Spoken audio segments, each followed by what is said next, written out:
Next property बघा. Boiling point elevation. Elevation म्हणजे increase. आता सगळ्यात पहिल्यांदा बॉइलिंग पॉइंट बघा. Important definition, very very very important. The boiling point of a liquid is the temperature at which the vapor pressure of liquid becomes equal to the applied pressure. Boiling point लिक्विडचं कुणाला म्हणायचं तर ते असं temperature आहे की ज्या टेम्परेचरला त्या लिक्विडचं व्हेपर प्रेशर अप्लाइड प्रेशर इतकं असतं. मग ज्या वेळेला तुम्ही ओपन व्हेसल कन्सिडर करता आणि त्याच्यात लिक्विड घेता, for the liquids in open containers the applied pressure is the atmospheric pressure. त्यामुळे मोस्टली डेफिनेशन मध्ये काय करतात, ह्या अप्लाइड प्रेशरच्या ऐवजी डायरेक्ट हे सुद्धा वापरलेलं आहे. काय काय ठिकाणी अप्लाइड प्रेशरच्या ऐवजी काय वापरलेलं आहे, atmospheric pressure. The boiling point of liquid is the temperature at which the vapour pressure of the liquid becomes equal to the atmospheric pressure. तर याला बॉइलिंग पॉइंट असं म्हणतात. डेफिनेशन लक्षात ठेवा, important definition. It has been found that boiling point of a solvent is elevated by dissolving a non volatile solute into it. लक्षात ठेवा, solvent मध्ये solute add केल्यानंतर जे सोल्युशन तयार होतं त्याचा बॉइलिंग पॉइंट ओरिजिनल सॉल्व्हंट पेक्षा जास्त असतो. दस the solutions containing non-volatile solutes boil at a temperature higher than the boiling point of a pure solvent. त्यामुळं सॉल्व्हंटचं तुम्ही सोल्युशन तयार केलं, त्याच्यामध्ये तुम्ही नॉन व्होलाटाईल सोल्यूट ऍड केलं, सॉल्व्हंटमध्ये सोल्युशन तयार होते, तर ते सोल्युशन प्युअर सॉल्व्हंट पेक्षा हायर टेम्परेचरला बॉईल होतं. म्हणजेच सोल्युशनचा बॉइलिंग पॉइंट नेहमीच हायर असतो. If TB0 is the boiling point of pure solvent. इथं सुद्धा 0 वापरले प्युअर सॉल्व्हंटला, आणि त्या सॉल्व्हंट मध्ये सोल्यूट ऍड केलं की सोल्युशन तयार झालं. सोल्युशनचा बॉइलिंग पॉइंट आहे TB फक्त. तर यापैकी सोल्युशनचा बॉइलिंग पॉइंट प्युअर सॉल्व्हंटच्या बॉइलिंग पॉइंट पेक्षा जास्त असतो. मग कितीनं जास्त असतो, तर या दोघांची वजाबाकी करायची. जी व्हॅल्यू जास्त आहे त्याच्यातून कमी असलेली व्हॅल्यू फक्त वजा करायची. आणि हा जो डिफरन्स आहे याला म्हणतात boiling point elevation. The difference between the boiling point of the solution and that of pure solvent at any given constant pressure is called the boiling point elevation. The formula आहे, सोल्युशनचं boiling point जास्त आहे, त्याच्यातून pure सॉल्व्हंटचा boiling point वजा करायचा.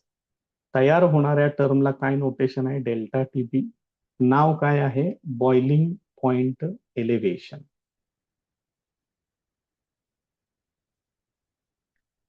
त्याच्या पुढे बघा आता, boiling point elevation as a consequence of vapour pressure lowering.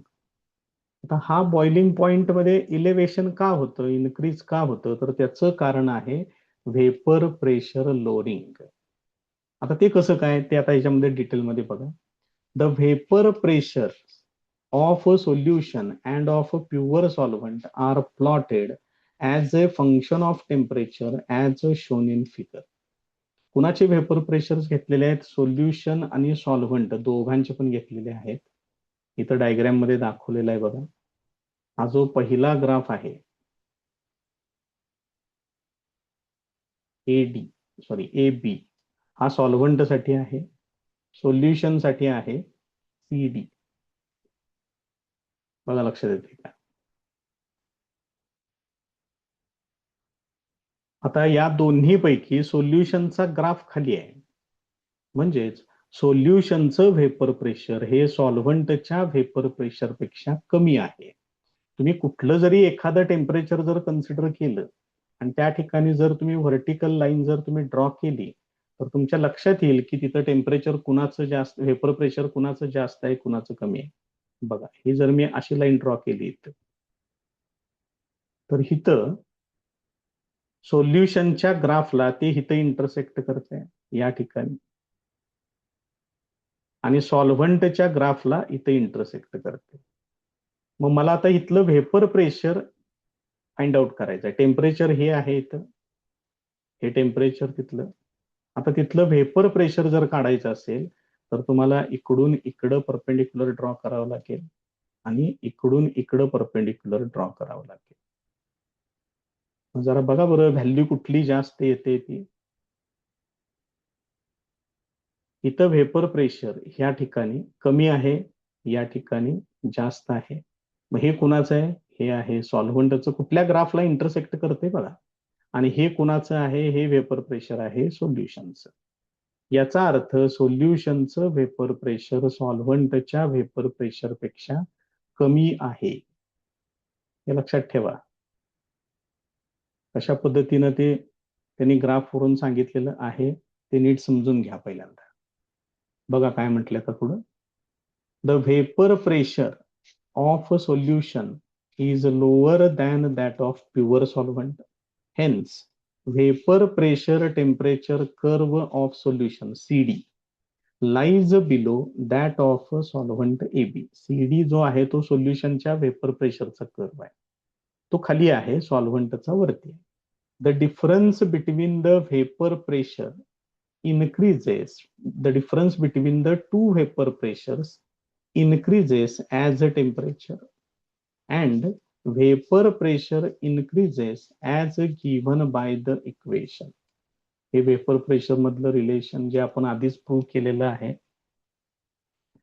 आता ऍटमॉस्फेरिक प्रेशर जे आहे ते असतं 760 millimetre. 1 atmospheric pressure is equal to किती आहे? 760 मिलीमीटर. ते इथं दाखवलेलं आहे. आणि काय केले त्यांनी? इकडून इकडे एक लाईन ड्रॉ केली बघा अशी, या पद्धतीने. मग हे आहे ऍटमॉस्फेरिक प्रेशर, म्हणजेच हे काय झालं? अप्लाइड प्रेशर म्हणजे एक्सटर्नल प्रेशर. मग सॉल्व्हंटचा कर्व कुठे इंटरसेक्ट करतोय? ए मध्ये इंटरसेक्ट करतोय. म्हणजे सॉल्व्हंटचं व्हेपर प्रेशर ए च्या ठिकाणी किती होतं? एक्सटर्नल प्रेशर इतकं होतं, म्हणजे अप्लाइड प्रेशर किंवा ऍटमॉस्फेरिक प्रेशर इतकं होतं. मग इथलं टेम्परेचर फाइंड आउट करायचं असेल तर तुम्हाला इथून इकडं खाली यावं लागेल.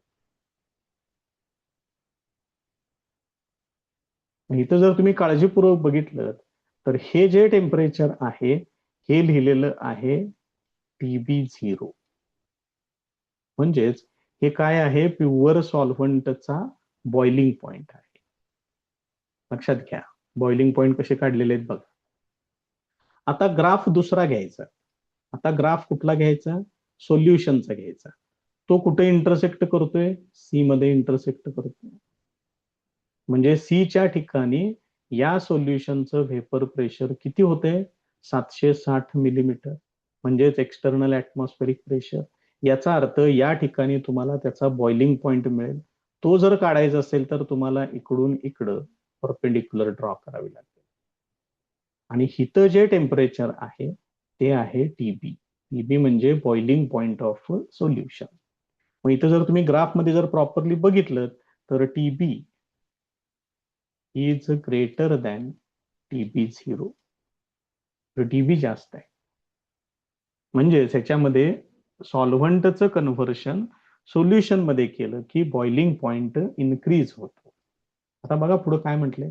The intersection of curve CD with the line corresponding to 760 millimeter is the boiling point of a solution. CD कुणाचा कर्व आहे? Solution.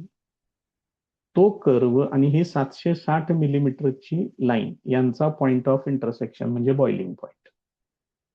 The similar intersection of the curve AB is the boiling point of pure solvent. तसंच तुम्हाला इथं point A मिळतो, तो solvent आणि 760 मिलीमीटरची line यांचा intersection आहे. त्यामुळे इथलं टेम्परेचर म्हणजे तुम्हाला सॉल्व्हंटचा बॉइलिंग पॉइंट मिळेल. It is clear from the graph that the boiling point of the solution is higher than that of pure solvent. हे ग्राफ वरून तर क्लिअर झालेलं आहे की सोल्युशनचा बॉइलिंग पॉइंट जास्त असतो प्युअर सॉल्व्हंट पेक्षा. आता याचं त्यांनी बाकीचं एक्सप्लेनेशन कसं दिलेलं आहे बघा. At the boiling point of a liquid its vapour pressure is equal to 1 atmospheric pressure. 1 atmospheric pressure म्हणजेच 760 मिलीमीटर, जी आता संख्या आपण वरती बघितली ती. In order to reach the boiling point, the solution and solvent must be heated to a temperature at which their respective vapor pressures attain 1 atmospheric pressure. तुम्ही solution घ्या किंवा सॉल्व्हंट घ्या, दोघांचाही बॉइलिंग पॉइंट जर तुम्हाला पाहिजे असेल तर त्या दोन्ही सोल्युशन्सला हीट केलं पाहिजे. कुठपर्यंत? जिथपर्यंत ज्या वेळेला त्यांचं व्हेपर प्रेशर एवढं होईल तिथपर्यंत तुम्हाला ते हीट करावं लागेल. Now at any given temperature vapour pressure of solution is lower than that of pure solvent. आता हे तुम्हाला माहित आहे की सोल्युशनचं व्हेपर प्रेशर हे सॉल्व्हंट पेक्षा कमी असतं. याचा अर्थ सॉल्व्हंट ऑलरेडी पुढे आहे, सॉल्व्हंटचं व्हेपर प्रेशर जास्त आहे. मग साहजिकच सोल्युशनचं व्हेपर प्रेशर आणि सॉल्व्हंटचं व्हेपर प्रेशर ह्यांना जायचं आहे कुठं? 1 ऍटमॉस्फेरिक हा त्यांचा शेवट ठरलेला आहे. मग ऑलरेडी त्याच्यामधलं सॉल्व्हंट पुढं आहे, सॉल्व्हंटचं व्हेपर प्रेशर जास्त आहे, त्यामुळे ते चटकन जाणार 1 ऍटमॉस्फिअरला. त्या मानानं सोल्युशनचं व्हेपर प्रेशर कमी आहे, त्याला 1 ऍटमॉस्फिअरला जायला अजून थोडस जास्त हीट एनर्जी द्यावी लागेल. Hence vapor pressure of solution needs higher temperature to reach 1 atmosphere than that needed for vapor pressure of solvent. म्हणून त्यांनी असं सांगितलेलं आहे की सोल्युशनचं व्हेपर प्रेशर 1 ऍटमॉस्फिअर होण्यासाठी थोडं हायर टेम्परेचरला जावं लागेल. त्या मानानं सॉल्व्हंटचं व्हेपर प्रेशर 1 ऍटमॉस्फिअरला इझिली जाईल. Thus the solution must be heated to a higher temperature to cause it to boil than the pure solvent. त्यामुळे तुम्ही सोल्युशनला काय केलं पाहिजे? हायर टेम्परेचरला हीट केलं पाहिजे to cause it to boil than the pure solvent. Pure solvent 760 ला लगेच जाणार आहे कारण त्याचं व्हेपर प्रेशर ऑलरेडी जास्त आहे. सोल्युशनचं व्हेपर प्रेशर कमी आहे, मग त्याला 1 ऍटमॉस्फेरिक प्रेशर एवढं प्रेशर क्रिएट करण्यासाठी जास्त वेपर्स क्रिएट करावे लागतील. म्हणजे तिथपर्यंत जाण्यासाठी त्याला अजून हायर टेम्परेचर पर्यंत हीट करावं लागेल. म्हणून बॉइलिंग पॉइंट जो आहे तो सोल्युशनचा जास्त असतो, सॉल्व्हंटचा प्युअर सॉल्व्हंटचा कमी असतो. हे लक्षात ठेवा. ही रिझनचं समजू देत आता, आपण 12वीत आहे, एवढ्या लेवल पर्यंत आता आपलं थिंकिंग गेलं पाहिजे.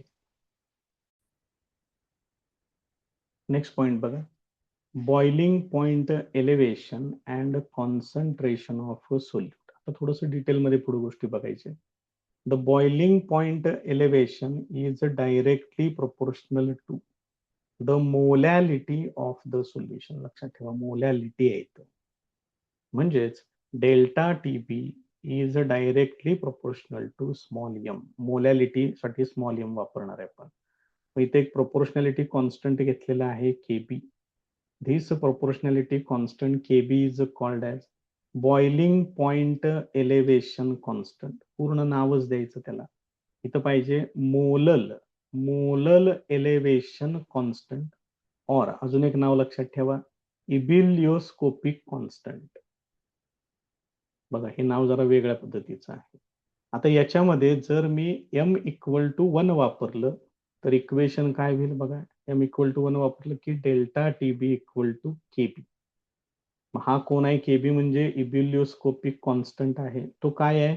Boiling point elevation. Delta TB म्हणजे कधीचा बॉइलिंग पॉइंट आहे? Produced by 1 molal solution of a non volatile solute. Definition करून ठेवा, डेफिनेशन विचारून झालेली आहे. So ebullioscopic constant, it is the boiling point elevation produced by 1 molal solution of a non volatile solute. आता ह्या केबीचं unit काढायचंय. मग बघा बरं, के बी इक्वल टू, इथे इक्वेशन आहे, याच्यावरून के बी काय येणार, यम ने इकडे डिव्हाइड करा, केलं डिव्हाइड, डेल्टा टी बी केल्व्हिन मध्ये घेतोय, मोलॅलिटी आहे ती. मग मोलॅलिटी मध्ये काय काय असते, नंबर ऑफ मोल्स या अंशात घ्यायचे असतात, डिव्हायडेड बाय मध्ये वेट ऑफ सॉल्व्हंट 1 किलोग्रॅम मध्ये असते, म्हणून इथे घेतलंय मोल पर KG.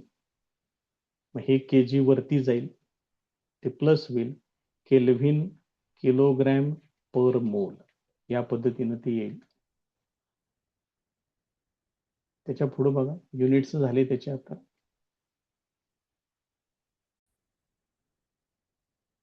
KB and delta TB are the differences between two temperature. आता डेल्टा टीबी ठीक आहे, केबी कसा म्हटला असेल बघा बरं, हे बघा केबी इक्वल टू काय येते, डेल्टा टीबी अपॉन यम येते. त्यामुळे केबी घ्या किंवा डेल्टा टीबी घ्या, these are the differences between two temperatures, hence their values will be same in kelvin or degree centigrade. त्यामुळे इथं युनिटमध्ये तुम्ही केल्व्हिन घ्या किंवा डिग्री सेंटीग्रेड घ्या, केबीची व्हॅल्यू सेम राहणार. दोन टेम्परेचर मधला डिफरन्स, मग तो डिग्री सेंटीग्रेड मध्ये घ्या किंवा केल्व्हिन मध्ये घ्या, ती व्हॅल्यू सेम असते. प्रॉब्लेम सोडवताना या सगळ्या गोष्टी लागतील, त्यामुळे ते व्यवस्थित बघा. त्यानंतर अजून एक इम्पॉर्टंट पॉइंट आहे बघा इथं, in this topic the systems whose temperature is not constant are considered. या टॉपिक मध्ये आपण टेम्परेचरशी रिलेटेड जास्त काम करतो, म्हणजे टेम्परेचर सारखं बदलत राहते याच्यामध्ये. Hence molarity cannot be used to express the concentration because it changes with temperature. त्यामुळे आपण मोलॅरिटी याच्यामध्ये वापरत नाही. मोलॅरिटी मध्ये काय असते, मोलॅरिटी जर तुम्ही घेतलं तर अंशात नंबर ऑफ मोल्सच आहे, मात्र छेदामध्ये आहे व्हॉल्यूम ऑफ सोल्युशन. आणि टेम्परेचर चेंज झालं की व्हॉल्यूम बदलतं, म्हणून मोलॅरिटी याच्यात घ्यायचं नाही. म्हणून याच्यामध्ये काय घेतलंय, molality. Molality is temperature independent. Molality हे टेम्परेचर इंडिपेंडंट आहे. Therefore concentration of solute is expressed in मोल पर किलोग्रॅम रादर दॅन मोल पर लिटर. मोल पर लिटर म्हणजे मोलॅरिटी आणि मोल पर किलोग्रॅम म्हणजेच मोलॅलिटी. त्यामुळं कोणतं युनिट वापरायचं आहे किंवा कॉन्सन्ट्रेशन कशामध्ये वापरायचं आहे हे व्यवस्थित समजून घ्या. Important point. आता याचं डेरिवेशन बघूया. Molar mass of solute from boiling point elevation. या सगळ्या क्वालिटेटिव्ह प्रॉपर्टीजचा यूज एकच आहे की आपल्याला सोल्यूटचं मोलर मास हे आपल्याला इझिली फाइंड आउट करता येतं.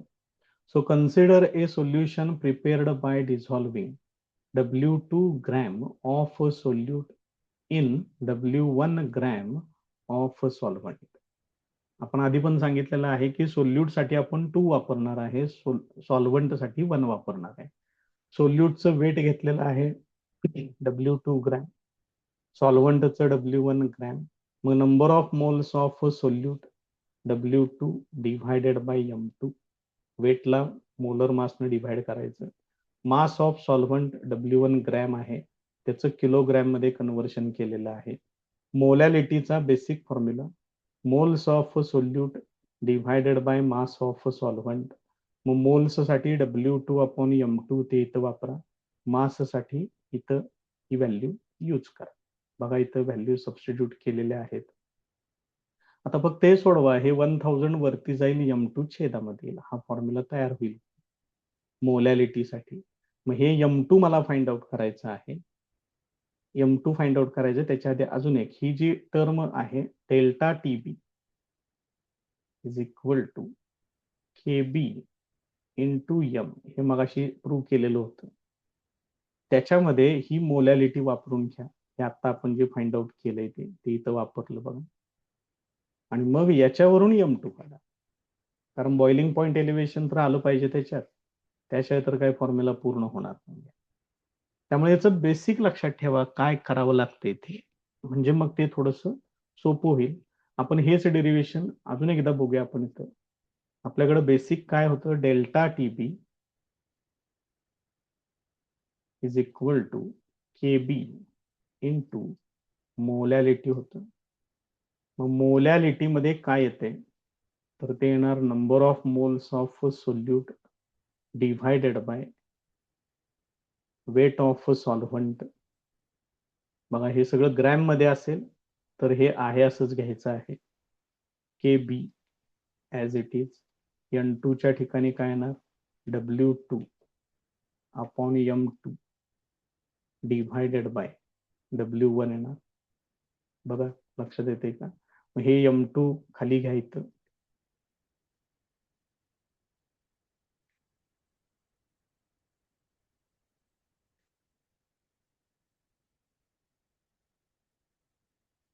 हे सगळेजण जर ग्रॅम मध्ये असतील तर या पद्धतीनं फॉर्म्युला तयार होतो. आता जर वेट मास ऑफ सॉल्व्हंट जर किलोग्रॅम मध्ये जर दिलेलं असेल, सॉरी ग्रॅम मध्ये दिलेलं असेल, तर मग मात्र त्याचं किलोग्रॅम मध्ये व्हॅल्यू घ्यावी लागेल.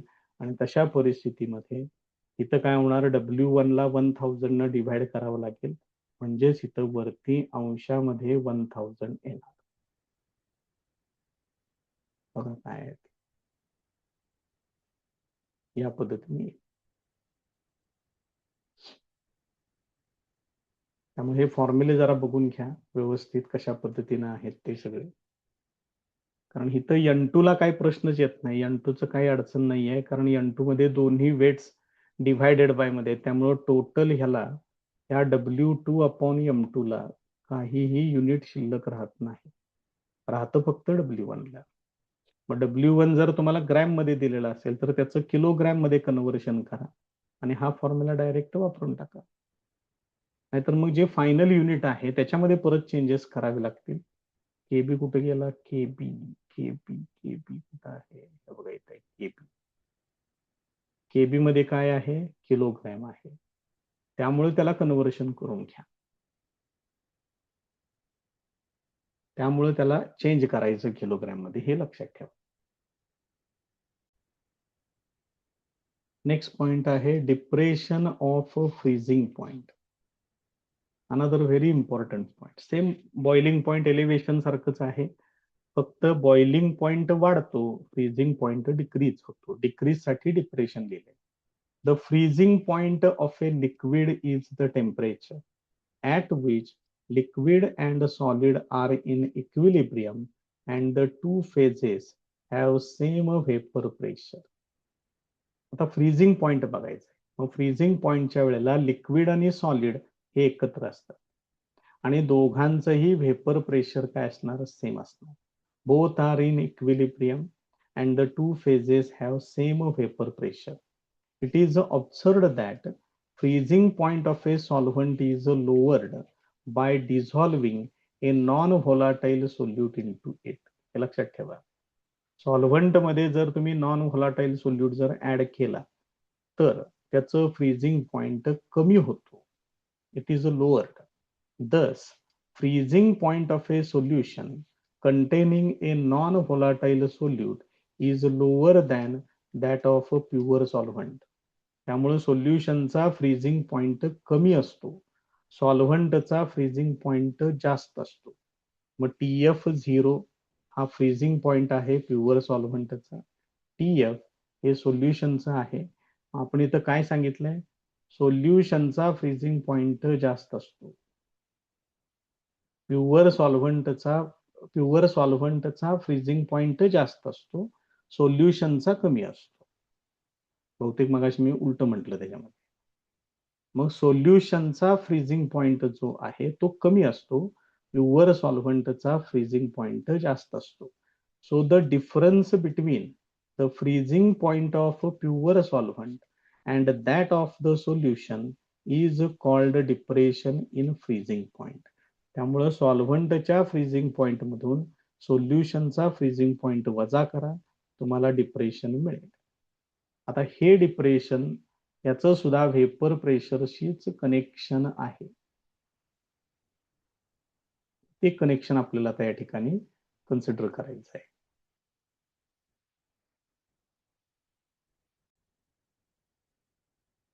नेक्स्ट पॉइंट आहे freezing point depression as A consequence of vapour pressure loading.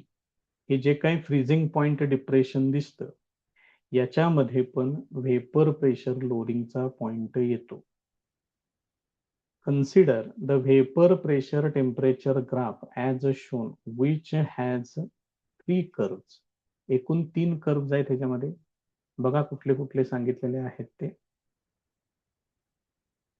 AB is काय AB हे बघा इथे आहे बघा बऱ्यापैकी स्ट्रेट लाईनच आहे ती. This AB it is the vapor pressure curve for solid solvent. म्हणजे तो सॉल्व्हंट जर सॉलिड मध्ये कन्व्हर्ट केला तर त्यावेळेचा हा कर्व आहे सॉलिड सॉल्व्हंट. त्याच्यानंतर AB होता सॉलिड सॉल्व्हंटचा. CD vapour pressure curve for pure liquid solvent. CD कुठं आहे बघा हा CD आहे. आणि EF it is the vapour pressure curve for solution. सोल्युशनचा आहे. दाखवतो मी याच्यामध्ये एक एक एक एक परत एकदा. AB बघितला आपण हा आहे सॉलिड सॉल्व्हंटचा आहे. त्यानंतर CD तो इथे आहे बघा तो लिक्विड सॉल्व्हंटचा आहे आणि EF हा आहे सोल्युशनचा. मग सोल्युशनचा व्हेपर प्रेशरचा कर्व हा सॉल्व्हंटच्या खालीच असतो त्यामुळे काही प्रश्नच नाहीये. Note that solute does not dissolve in solid solvent. हे लक्षात ठेवा. सोल्यूट सॉलिड सॉल्व्हंट मध्ये डिझॉल्व होत नाही. Solute. The curves AB and CD intersect at B, where solid and liquid phases of pure solvent are in equilibrium. बघा काय म्हटलंय AB आणि CD हे AB आहे. CD ते कुठे इंटरसेक्ट होतात या पॉइंटच्या ठिकाणी इंटरसेक्ट होतात म्हणजे point B. The two phases have the same vapor pressure at B. तो कुणाचा कर्व आहे प्युअर सॉल्व्हंटचा कर्व आहे. The temperature corresponding to B is the freezing point of solvent TF0. ह्या बी कडून इथं परपेंडिक्युलर लाईन ड्रॉ करा. मी दाखवतो इथं तुम्हाला ड्रॉ करून. हे तुम्हाला काय मिळेल प्युअर सॉल्व्हंटच फ्रीजिंग पॉइंट मिळेल म्हणजेच TF0 मिळेल. आता हा जो सॉलिड सॉल्व्हंटचा जो कर्व आहे तो सोल्युशनच्या कर्वला कुठे इंटरसेक्ट करतो ई मध्ये इंटरसेक्ट करतो. बघा पुढे एक्सप्लेनेशन मध्ये ते सांगितलं. Point E is the point of intersection of EF and AB. Point E जो आहे तो काय आहे AB आणि EF यांचा पॉइंट ऑफ इंटरसेक्शन. मग EF हा कुणाचा कर्व आहे सोल्युशनच्या व्हेपर प्रेशरचा कर्व आहे. मग तुम्ही काय करा ह्या पॉइंट ई मधून इकडे परपेंडिक्युलर ड्रॉ करा म्हणजे तुम्हाला तिथं काय मिळेल सोल्युशनचा फ्रीजिंग पॉइंट मिळेल म्हणजे इथं तुम्हाला मिळेल TF मिळेल या ठिकाणी.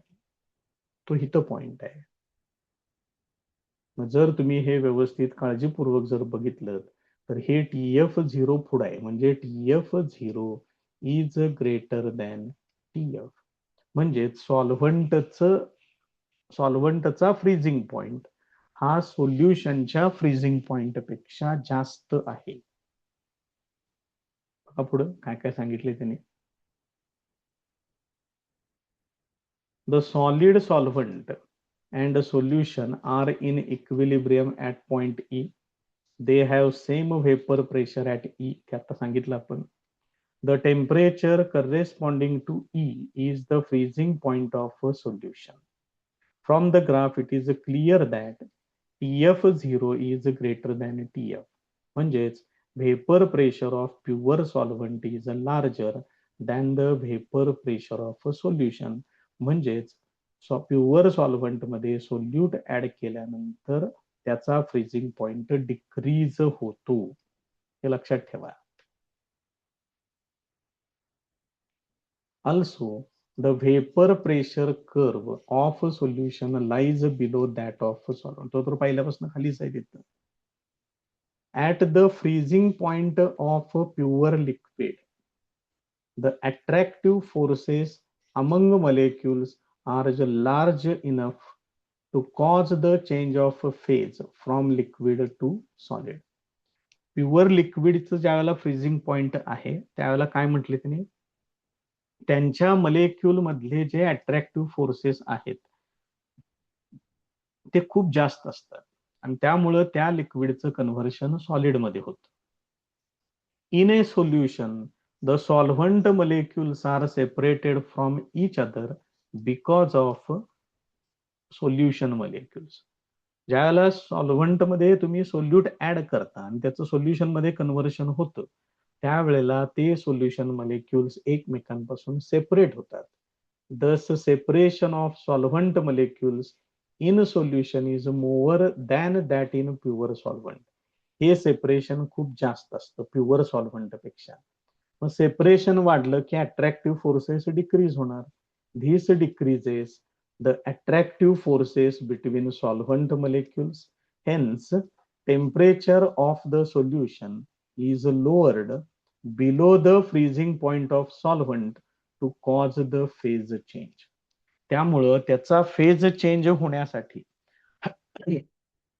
कसा फेज चेंज करायचा आपल्याला, लिक्विडचं कन्व्हर्शन सॉलिड मध्ये करण्यासाठी तुम्हाला फ्रीजिंग पॉइंट पेक्षा सुद्धा अजून खाली जावं लागेल. त्यावेळेला त्यांच्यातलं जे काही फोर्स ऑफ अट्रॅक्शन आहे ते त्या पद्धतीनं क्रिएट होईल आणि मग त्या लिक्विडचं कन्व्हर्शन सॉलिड मध्ये होईल. या पद्धतीनं त्यांनी त्याचं एक्सप्लेनेशन दिलेलं आहे, ते बघून ठेवा. त्याच्या पुढचा पॉइंट आता याच्यातलं डेरिव्हेशनचा पार्ट बघूया. नेक्स्ट पॉइंट बघा, freezing point depression and concentration of solute. डेरिव्हेशनचा पार्ट आहे. It is verified experimentally that for a dilute solution the freezing point depression delta TF is directly proportional to the molality of the solution. Delta TF आणि molality directly proportional आहे. Proportionality constant घ्या KF. KF is called as freezing point depression constant or molar depression constant or cryoscopic constant. नाव लक्षात ठेवा सगळे. मग याच्यामध्ये परत एकदा स्मॉल m इक्वल टू 1 वापरलं की हे delta TF equal to KF होते. म्हणजेच हा क्रायोस्कोपिक कॉन्स्टंट जो आहे तो काय आहे, freezing point depression which is produced by 1 molar solution of a non volatile solute. Definition करून ठेवा. बाकीचं परत एकदा सगळे त्यांचे युनिट्स वगैरे सगळे दिलेले आहेत. सेम मगाशी जसं होतं तसंच, काहीही त्याच्यामध्ये चेंजेस नाहीत.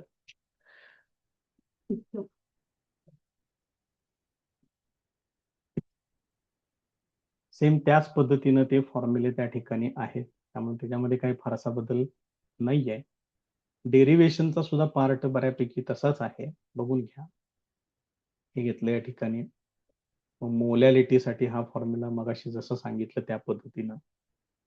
हे सगळं फक्त AM ची व्हॅल्यू इथं वापरा, म्हणजे इक्वेशन असेल हा फॉर्म्युला मिळेल तुम्हाला. हेच डेरिव्हेशन आपण फक्त इकडं आपल्या पद्धतीनं सेपरेट सोडवून बघूया. मुद्दाम सोडवून ठेवा, कारण हे तयार करणं जास्त सोपं आहे. पाठ केलं तर चांगलीच गोष्ट आहे. जर कुणाला शंका आली की काय होतं काय नाही, हे तयार असू दे. So delta TF equal to KF molality साठी येणार number of moles divided by weight of solvent into kilogram, म्हणून इथं 1000 घ्यायचं.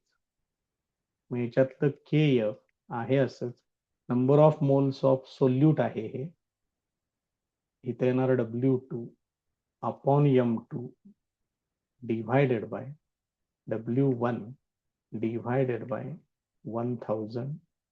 हे काय होणार, हे M2 खाली घ्या, 1000 ला वरती पाठवा. KF इंटू W2 इंटू 1000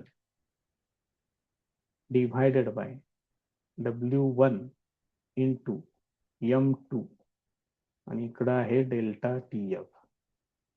मग हे M2 तेवढं फक्त इकडे घ्या, डेल्टा TF ला इकडे पाठवा, मोलर मासचा तुम्हाला फॉर्म्युला मिळेल.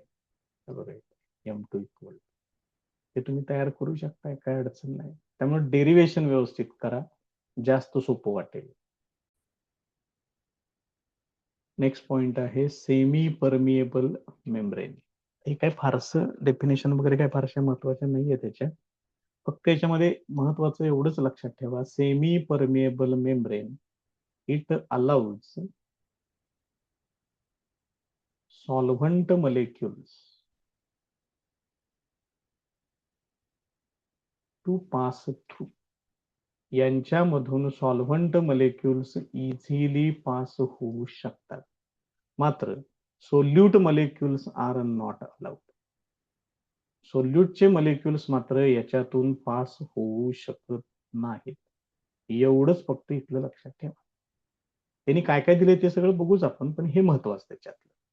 So it is a film such as cellophane which has pores large enough to allow the solvent molecules to pass through them. म्हणजे यांच्यातून सॉल्व्हंट molecules पास होऊ शकतात, but these pores are small enough not to allow the passage of large solute molecules or ions of higher molecular mass through them.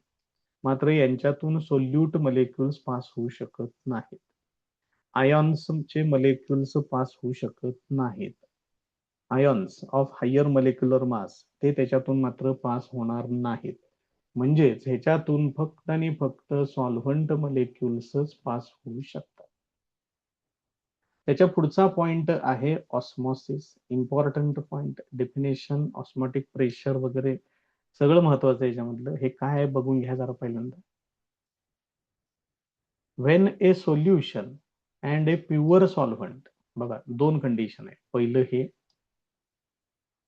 और two solutions of different concentration, हे दुसरं. म्हणजे पहिली condition काय, solution आणि pure solvent आहे, दुसरी condition आहे दोन वेगवेगळ्या कॉन्सन्ट्रेशनची दोन solutions. If they are separated by a semi permeable membrane, the solvent molecules pass through the membrane. तशा परिस्थितीत हे सॉल्व्हंट molecules पास होतात. आता तुम्ही विचार करा, बघा हे पहिलं बघा, एका बाजूला सॉल्व्हंट आहे, दुसऱ्या बाजूला सोल्युशन आहे. सोल्युशन मध्ये सॉल्व्हंट मध्ये सोल्यूट ऍड केल्यानंतर मग सोल्युशन तयार होतं. म्हणजे ह्या दोन्ही पैकी सॉल्व्हंटचं प्रमाण जास्त कुठं आहे, या बाजूला आहे. मग साहजिकच ह्या सेमी परमिएबल मेम्ब्रेन मधून कोण पास होते, सॉल्व्हंट पास होते. मग ज्या भागात जास्त सॉल्व्हंट molecules असतील तिकडून दुसरीकडं हे सॉल्व्हंट molecules पास होतील. हेच जर समजा तुम्ही जर दोन प्रकारच्या कॉन्सन्ट्रेशनचं सोल्युशन घेतलं, इकडं लोअर सोल्युशन, लोअर कॉन्सन्ट्रेशनचं सोल्युशन आहे, इकडं हायर कॉन्सन्ट्रेशनचं सोल्युशन आहे. साहजिकच सॉल्व्हंटचं प्रमाण जास्त कुठं असणार आहे, जिथं कॉन्सन्ट्रेशन कमी आहे तिथं सॉल्व्हंटचं प्रमाण जास्त असणार आहे. मग ह्या सेमी परमिएबल मेम्ब्रेन मधून सॉल्व्हंट पास होतं, त्यामुळे net flow of solvent molecules इथं असेल या डिरेक्शन मध्ये, इकडं तो या डिरेक्शन मध्ये असेल.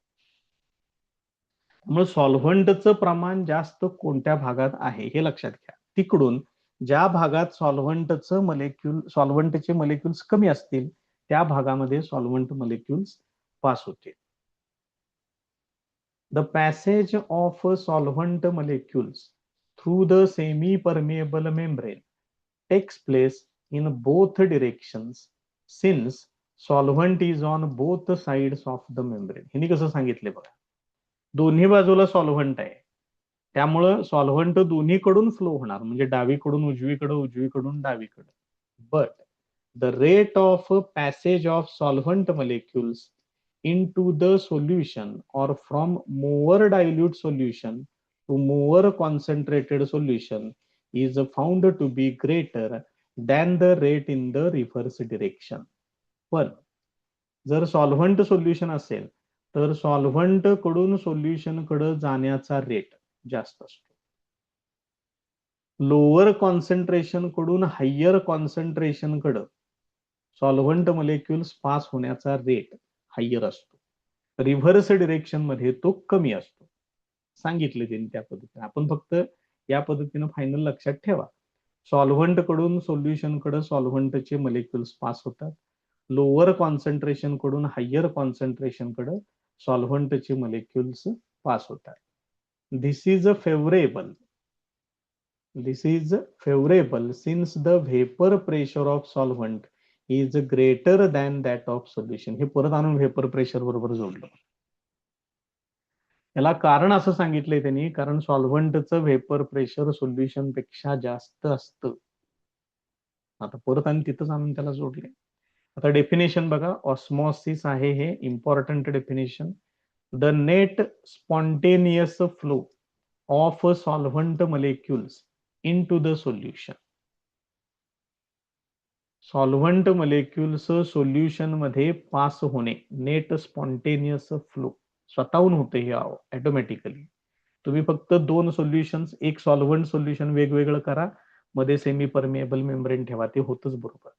और from more dilute solution to more concentrated solution किंवा मोअर डायल्यूट सोल्युशन कडून कॉन्सन्ट्रेटेड सोल्युशन कडे पास होणे through a semi permeable membrane is called as osmosis. यालाच ऑस्मॉसिस असं म्हणायचं. इम्पॉर्टंट करून ठेवा व्यवस्थित ते. Definition very important. Now due to osmosis the amount of liquid on the pure solvent side or more dilute solution side decreases. साहजिकच आहे कारण त्या बाजूकडून दुसऱ्या बाजूकडे सॉल्व्हंट मॉलिक्युल्स पास होत आहेत त्यामुळे तिथं प्युअर सॉल्व्हंटचं प्रमाण लिक्विडचं प्रमाण हे कमी होणार. Hence the amount of liquid on other side increases.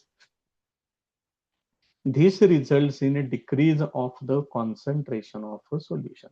त्याच्यामुळं त्या सोल्युशनचं कॉन्सन्ट्रेशन काय होतं डिक्रीज होतं. नेक्स्ट पॉइंट बघा. Osmotic pressure. तर इथं डायग्राम दाखवलेले आहे बघा. ते ऑस्मॉटिक प्रेशर आपल्याला आता मेजर करायचं आहे.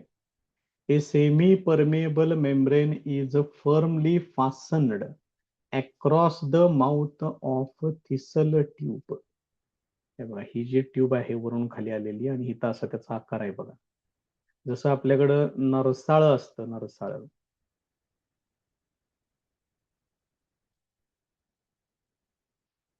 या पद्धतीने हे असतं.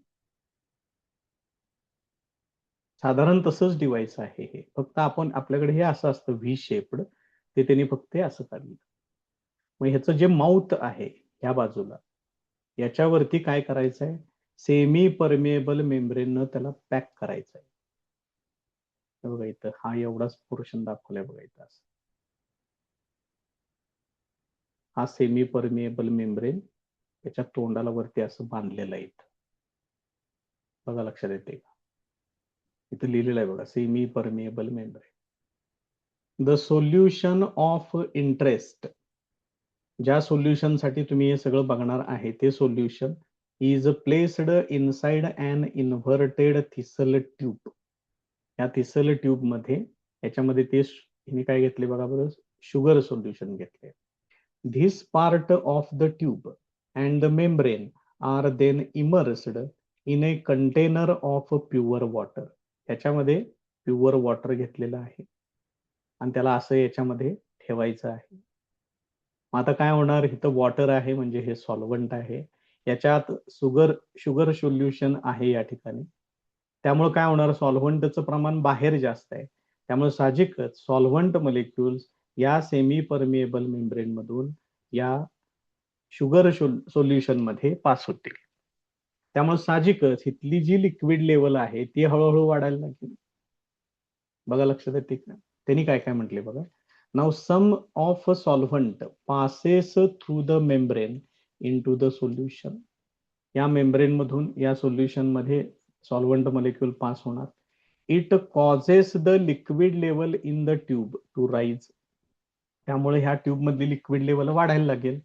नाव the liquid column in tube creates hydrostatic pressure. इथं जे लिक्विड असेल ते काय करेल, हायड्रोस्टॅटिक प्रेशर क्रिएट करेल. हे ऑलरेडी झालेलं आहे तुम्हाला फिजिक्स मध्ये, एच इंटू रो इंटू जी या पद्धतीने. आणि हे प्रेशर, हे जे सॉल्व्हंट मॉलिक्यूल याच्यामध्ये जे पास होत आहेत त्यांना काय करायला लागेल, अपोज करायला लागेल. That pushes the solvent back through the membrane into the container. आणि या लिक्विड कॉलम मुळे डेव्हलप होणारं प्रेशर या सॉल्व्हंट मॉलिक्युल्सला परत रिटर्न पाठवायला लागेल. The column of liquid in the tube continues to rise and eventually stops rising. एका थोड्या वेळापर्यंत हे वाढत जाईल आणि एक ठराविक हाईट मिळाली की त्याच्यानंतर ते रायझिंग थांबेल तिथं. मग त्यावेळेला काय होणार, ते रायझिंग थांबते याचा अर्थ त्या लिक्विडनं लिक्विड कॉलमनं एक्झर्ट केलेलं हायड्रोस्टॅटिक प्रेशर हे त्याचं कारण आहे, ते त्याला थांबवेल तिथं. At this stage hydrostatic pressure developed is sufficient to force the solvent molecules back through the membrane into the container at the same rate they enter the solution. आता जे काही त्या टिसल ट्यूबच्या ह्या वरच्या पाईप मध्ये जे लिक्विड कलेक्ट झालेलं आहे इथं, हे काय क्रिएट करेल, हे हायड्रोस्टॅटिक प्रेशर क्रिएट करेल. आणि ते प्रेशर काय करायला लागेल, जे सॉल्व्हंट मॉलिक्युल्स आत एंटर करतायत त्यांना ते थांबवेल. Thus an equilibrium is established where rates of forward and reverse passages are equal. आणि मग इक्विलिब्रियम मिळेल तुम्हाला. जेवढे मॉलिक्युल्स वॉटर मधून त्या सोल्युशन मध्ये येतील तेवढेच मॉलिक्युल्स सोल्युशन मधून वॉटर मध्ये परत जातील. The height of liquid column in the tube remains constant. त्यामुळे त्या ट्यूब मधल्या लिक्विड कॉलमची हाईट कॉन्स्टंट राहील. दस the hydrostatic pressure has stopped the osmosis. आणि त्यामुळं ही ऑस्मॉसिसची प्रोसेस काय केली जाईल, इथंच स्टॉप केली जाईल. आणि त्याला कोण स्टॉप करेल, त्या ट्यूब मधलं लिक्विड कॉलम जे आहे त्याचं हायड्रोस्टॅटिक प्रेशर हे त्याला स्टॉप करेल. The hydrostatic pressure that stops osmosis is an osmotic pressure of the solution. हे इम्पॉर्टंट. हे जे हायड्रोस्टॅटिक प्रेशर आहे जे त्या ऑस्मॉसिसची प्रोसेस थांबवतं त्याला म्हणायचं ऑस्मॉटिक प्रेशर. ऑस्मॉटिक प्रेशरला नोटेशन वापरलेलं आहे त्यांनी pi. The hydrostatic pressure is equal to H rho G, where H is height of liquid column in the tube, rho is density of solution, G is acceleration due to gravity. त्याच्या पुढे काय सांगितलेलं आहे बघा तुम्ही. It is important to note that osmotic pressure is not the pressure produced by solution. Osmotic pressure हे त्या सोल्युशननं produce केलेलं प्रेशर नाही. It exist only when the solution is separated from the solvent by a suitable kind of semi-permeable membrane. हे जे osmotic pressure आहे हे तुम्हाला कधी बघायला मिळतं, तर सोल्युशन आणि सॉल्व्हंट हे एकमेकांपासून सेपरेट पाहिजेत आणि त्यांच्यामध्ये सेमी परमिएबल मेम्ब्रेन पाहिजे. अशी व्यवस्था असेल तर आणि तरच ऑस्मॉटिक प्रेशर बघायला मिळतं. इतर नॉर्मल ठिकाणी ऑस्मॉटिक प्रेशर बघायला मिळत नाही.